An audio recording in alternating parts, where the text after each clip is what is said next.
Eu queria perguntar para o Nelson Tristão que você trabalha com lideranças também. Inclusive, daqui a pouquinho você vai poder falar um pouco da Conferência Adorando.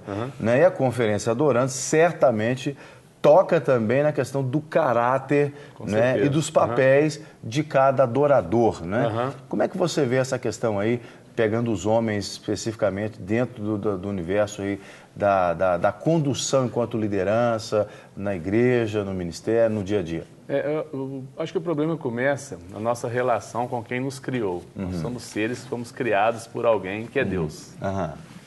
E se a gente conhecer muito bem quem nos criou, a gente passa a nos conhecer muito melhor. Né? Olha, eu te criei para isso, você funciona assim, você tem essa característica. Então, trazendo para essa questão da adoração, que a gente entende muito a adoração na igreja como música, mas a adoração não é música, é uma maneira de se expressar. A adoração é música, mas a adoração é a nossa resposta à revelação de quem Deus é para nós. Se a gente desenvolve um relacionamento com quem nos criou, que é Deus, de uma forma muito intensa, quanto mais próximos nós chegarmos de Deus, mais próximo Ele se chegará a nós. É o que a Bíblia diz. E a Bíblia diz também que todas as nossas fontes estão em Deus. Salmo 87.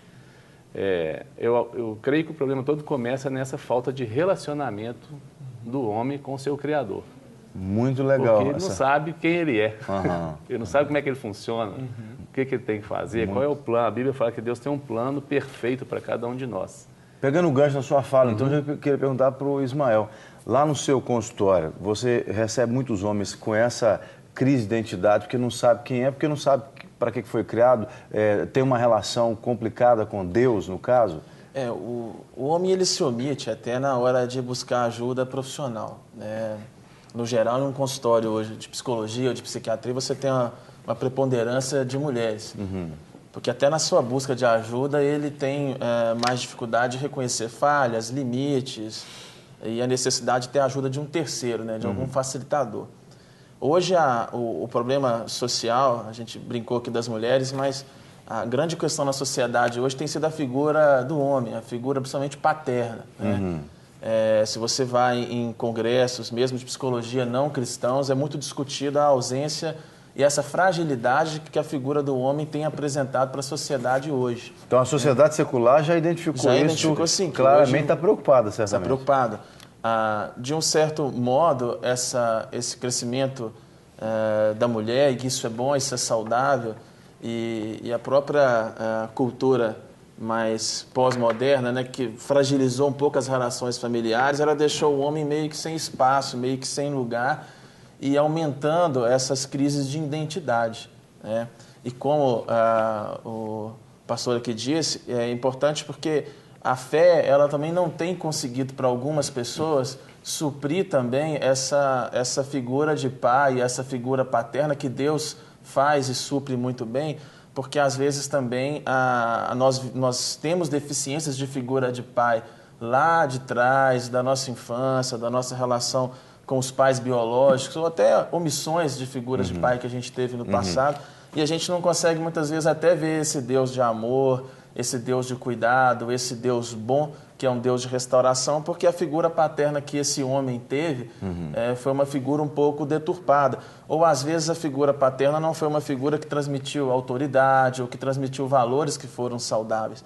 Então, a gente acaba sendo, como homem, hoje um produto das nossas relações de família, das relações sociais e das nossas relações espirituais, mas que muitas vezes não são suficientes espiritualmente falando, no sentido... não no sentido de Deus ser insuficiente, mas que nós, às vezes, estamos doentes como pessoas e isso a gente passa para a nossa relação com Deus. Então, para mim, um processo muito mais complexo que envolve uma restauração de toda uma série de valores sociais mesmo, emocionais na vida das pessoas. E é muito legal a gente falar disso. Eu queria perguntar uma vez para o Nelson, porque enquanto vocês dois estavam falando, eu fiquei pensando uma coisa aqui e aí eu queria te pedir licença para usar a sua vida como exemplo, Nelson, porque quando você fala sobre a identificação real do homem, da sua identidade perante Deus, e aí ele tendo isso bem embasado, ele não entra em crise, né? Porque ele sabe quem ele é em Deus. Por exemplo, você hoje é casado já há muitos anos com a Cris Tristão, que é uma pessoa que o Brasil inteiro conhece, porque ela canta, porque ela está sempre envolvida na mídia e você sempre esteve mais atrás nos bastidores com ela, né? Sim. Então, muita gente, por exemplo, conhecia a Cris, mas não conhecia o Nelson Tristão. Aí só ia identificar que você tinha alguma relação com ela quando via o sobrenome, né? E aí, eu queria te perguntar, em algum momento você sofreu alguma situação assim, como homem, você teve alguma situação de crise de identidade, falou, poxa vida, eu preciso fazer alguma coisa, porque, claro, eu imagino que a sua relação com a Cris é super saudável, e ela, como uma mulher de Deus, ela sabe o lugar dela também. Sim. Mas para ajudar as pessoas, porque tem muita gente, muito casamento, que a gente nos gabinetes pastorais tratamos, de homens que às vezes a mulher, ela está mais à frente, ela tem uma situação onde ela é mais, entre aspas, exposta, privilegiada, né? E exposta, né? E às vezes as pessoas não sabem lidar com isso. No caso, por exemplo, nós já tratamos de situações em que a mulher, às vezes, tinha uma condição no trabalho melhor do que o marido, etc e tal, que não estou dizendo que é o caso aqui de vocês. Mas a mulher, ela está mais exposta do que o marido no caso. Isso para você pesou negativamente de alguma forma ou nunca? Não, é muito tranquilo. A gente é casado há 26 anos, né? Graças a Deus, um casamento muito gostoso, muito construído em Deus. E eu, nesse caso, não tenho crise nenhuma, para mim é tranquilo. Para mim é uma questão de onde Deus quer que eu esteja, é o meu melhor lugar. E a questão de ser mais exposto, né, de ser mais conhecido, é uma mera consequência do que Deus quer para um ou para outro. Tanto para ela quanto para mim, isso não afeta a gente em nada. Muitas vezes eu vou viajar com ela para carregar o teclado dela, fico lá na minha. Às vezes eu vou fazer o meu trabalho, ela vai me acompanhar nas produções que eu tenho que fazer e a gente resolve isso muito bem, é muito tranquilo. E é legal ouvir ele falar isso, porque essa segurança o homem passa para a mulher também, né? Porque ele sabe, ela vai saber, não, ele é o homem que Deus colocou do meu lado. E muitas mulheres, elas reclamam hoje em dia que o que falta para elas é um homem que dê essa segurança para elas. Mas para ter essa segurança precisa saber exatamente quem é em Deus, né? O que o senhor colocaria em relação a isso que o senhor tem acompanhado lá nos gabinetes? A questão né, no caso do Nelson, aí, por exemplo, o Nelson ele sabe levar isso e ele sintoniza no lugar dele. Ele sabe que aquela posição dele é a posição dela, mas tem muitos aí que estão sendo sufocados tanto pela esposa como pelo marido nessa questão de disputa. Há uma disputa papéis, né?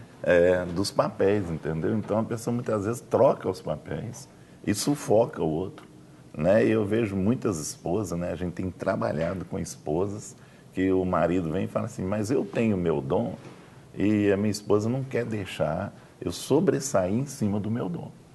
Porque ou eu estou viajando muito, ou eu estou pregando, vou tocar, né, instrumentista, por exemplo, e tudo. Então, muitas vezes a gente encontra, até na área de cura interior e de aconselhamento, essa questão de sufocar, um sufocar o outro. Eu vejo muito isso hoje nesse crescimento da mulher, muitas vezes trouxe um sufoco para a pessoa. Eu trabalhei com um cara, por exemplo, que a mulher dele era sargento, e ele soldado. Em casa, né? Então era uma situação em casa também tinha essa Tinha que prestar continência. Eu até brincar com ele, né? A hora na briga ela põe você em posição de sentido, né? Então, situações assim que traz, né, dificuldade na convivência. Mas se o homem... Aí vocês diriam, a gente poderia dizer aqui que está atribuído ao homem a principal responsabilidade de distribuir bem esses papéis dentro de casa? Por exemplo, o moço era soldado, a esposa sargento. Mas cabe mais, na opinião de vocês, porque eu creio que Deus ele criou o homem como cabeça exatamente para determinar papéis. Vocês poderiam dizer também que cabe mais ao homem determinar quem é que tem que ficar no lugar certinho? O que vocês acham? Eu acho que é uma condição, são dois problemas nessa condição aí. Existe uma disputa que não é saudável, né? Você não está casado para fazer um campeonato contra a sua esposa para ver quem é o campeão. Os dois juntos são todos dois parte de uma equipe só. E a outra coisa é um desequilíbrio, que às vezes a pessoa também se dedica tanto àquela função, por exemplo, minha esposa é ministra, se ela ficar todo dia viajando, a gente vai ter problema. Sim. Então tem que haver um equilíbrio. No caso da minha esposa, por exemplo, são 2 fins de semana por mês que a gente tem que cumprir uma agenda. O restante nós estamos em casa, tranquilo. Eu tenho as minhas funções também, a gente tem que equilibrar. Então acho que cabe aos dois entender o papel de cada um, definir, conversar muito para saber o que é o que, como vai funcionar. E para mim, o segredo do casamento, uma das coisas é você querer fazer o outro feliz e não esperar que o outro te faça feliz. Legal. Se os dois quiserem fazer o outro feliz, acaba que chega no mesmo lugar. Legal. Se cada um quiser ser feliz sozinho. Nós temos uma participação de Montes Claros, é o pastor Murilo. Bom dia, pastor, seja bem-vindo. Caiu a ligação. Liga de novo, pastor, e a gente coloca o senhor na linha, ok? Bom, você queria falar, Ismael? Não, eu acho que as pessoas têm um preconceito, às vezes, com o cristianismo, de colocar como se o cristianismo fosse machista. Né? Mas o cristianismo é muito protetor na figura da mulher. Eu vejo, muito acompanhando casais, que quando há essas desavenças, são pessoas que não estão bem estruturadas, né? E que o casamento normalmente não está bom. Eu concordo com o irmão que quando o casamento é equilibrado, cada um tem a sua vocação, conhece os seus papéis, conhece as suas habilidades, essas coisas fluem de uma maneira mais natural. Né? Às vezes até controle financeiro, mas a mulher tem mais habilidade, tem mais jeito, por que não? Por que ela não pode organizar uma planilha, tomar conta de uma planilha e tudo? Então, eu vejo que às vezes nós pegamos nesses atendimentos de dia a dia de gabinetes ou de consultórios, as pessoas se perdendo em detalhes, discutindo por coisas pequenas, mas, na geral, o problema ele é muito mais amplo. As pessoas têm dificuldades de identificar, às vezes até com elas mesmas, e até por não conseguirem se amar, não conseguem amar o próximo. Então, eu creio que a dificuldade do homem vem muito nisso. Hoje, esses valores, ele chega e ele tem essa necessidade de impor esses valores cristãos de liderança, de realmente dar esse suporte, mas ele acaba não sabendo fazer como, não sabe implantar esses valores porque ele não foi ensinado desde pequeno a ter esse tipo de habilidade, esse tipo de liderança. Muito bem. E aí acho que é importante o trabalho com crianças, né? Começar Já desde começa cedo, na base.